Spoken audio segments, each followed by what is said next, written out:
because the California National Guard couldn't be mobilized in time, and Coulter had to withdraw from giving a speech at Berkeley.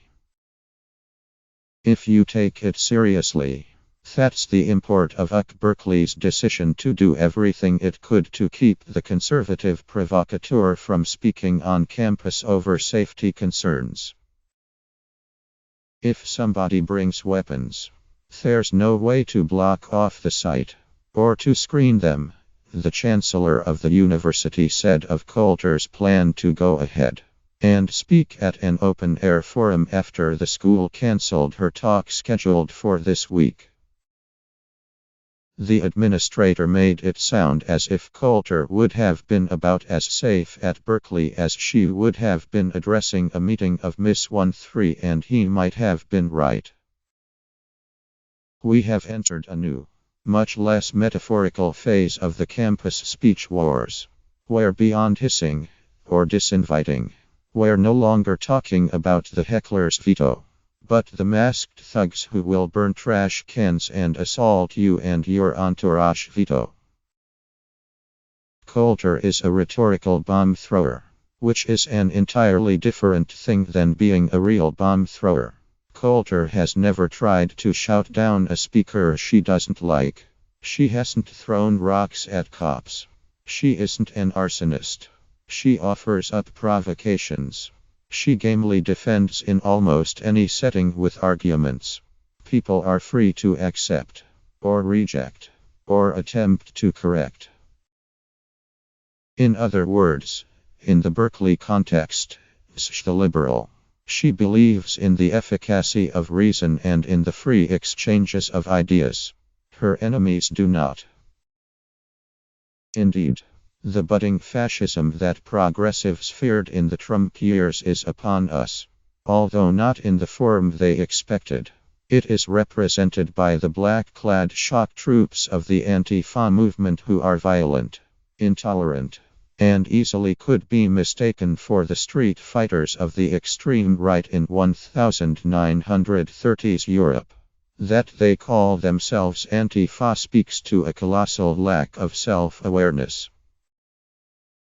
It is incumbent on all responsible progressives to reject this movement, and, just as important, the broader effort to suppress controversial speech.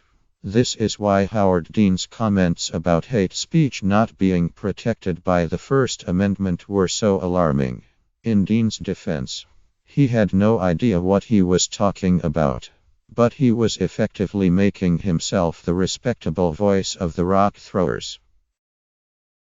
After his tweet about hate speech got pushback, Dean tried to throw up a couple of Supreme Court decisions supporting his contention, and came up empty.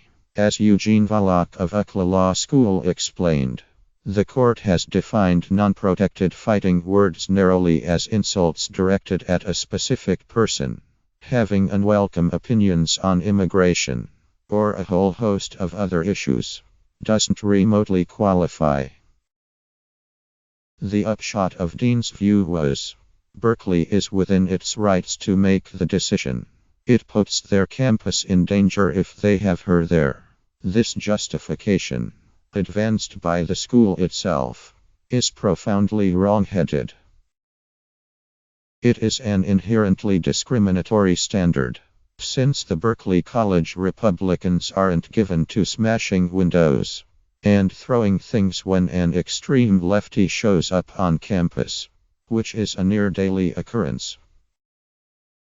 It would deny Coulter something she has a right to do, speak her mind on the campus of a public university, in reaction to agitators doing things they don't have a right to do, destroy property, among other acts of mayhem. It would suppress an intellectual threat, a dissenting viewpoint, and reward a physical threat. This is perverse. As it happens, one of the more stalwartly liberal voices in the Democratic Party is the socialist who isn't formally part of the Democratic Party, Bernie Sanders. He rebuked the movement to shut down Coulter as a sign of intellectual weakness, Perhaps Sanders is simply old enough to recall the 1960s arguments.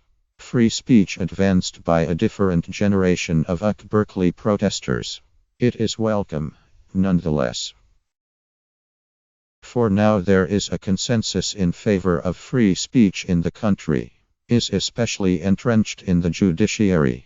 The Antifa and other agitators aren't going to change that anytime soon. But they could effectively make it too burdensome for certain speakers to show up on campus. And over time, more Democrats like Dean could rationalize this fact by arguing so-called hate speech doesn't deserve First Amendment protection.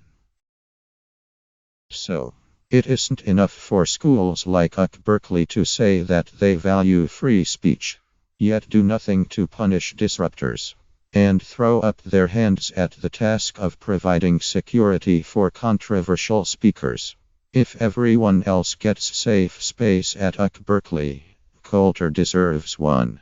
If the Antifa are willing to attack free speech through illegal force, the authorities should be willing to defend it by lawful force.